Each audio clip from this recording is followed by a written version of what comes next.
ch22. The knocking continued. Will and Alexander got off the bench and peered at the floor.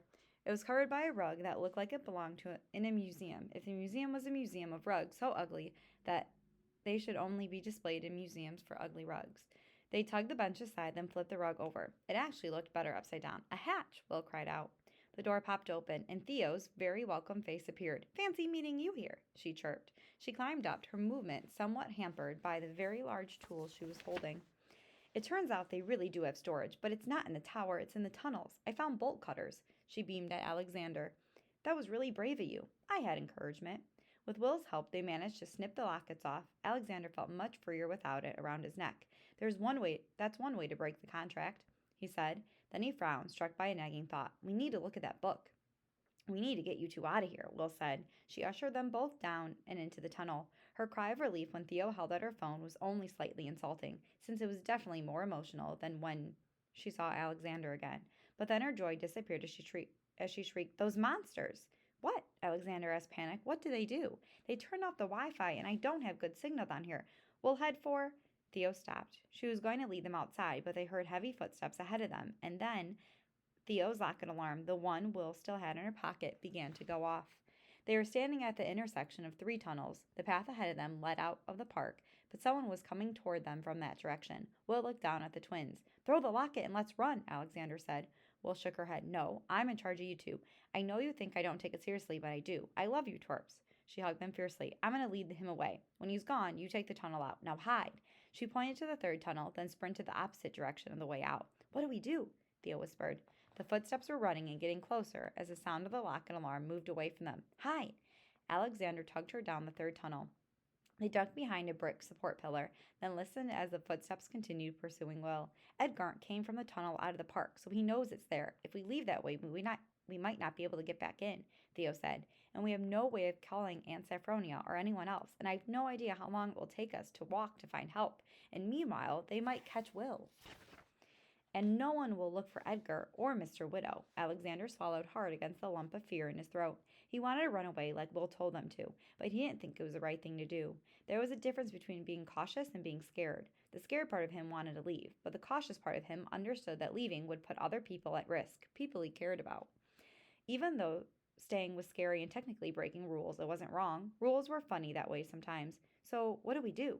Theo looked at him for an answer. Theo usually plowed ahead confidently, not worrying about things like rules or plans. But this time, she very much wanted a plan, and she trusted Alexander to come up with a cautious plan that would help anyone. Alexander snapped his fingers. Contracts. How are contracts going to help us? Theo wondered if maybe all the stress had snapped, not just Alexander's fingers, but also his brain.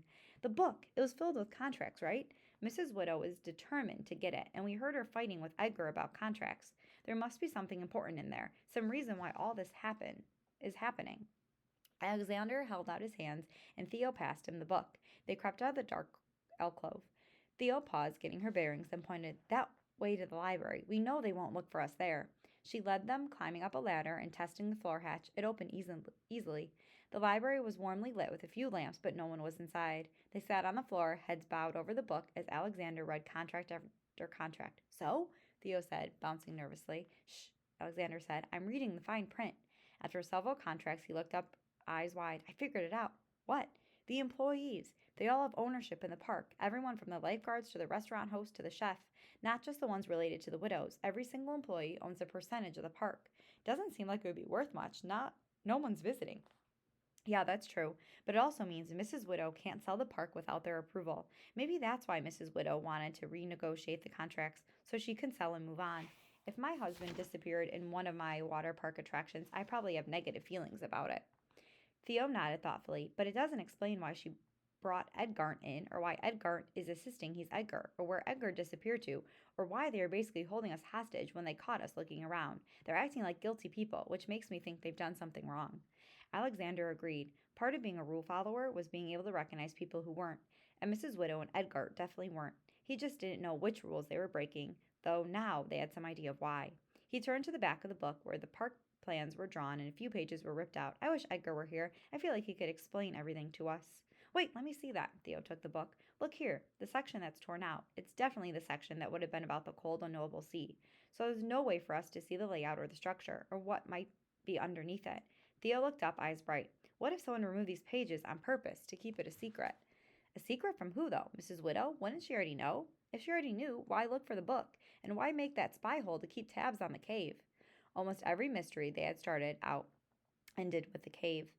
It was the last place they had seen their friend Edgar go, the last place anyone had seen Mr. Widow, and the last place Alexander wanted to explore further.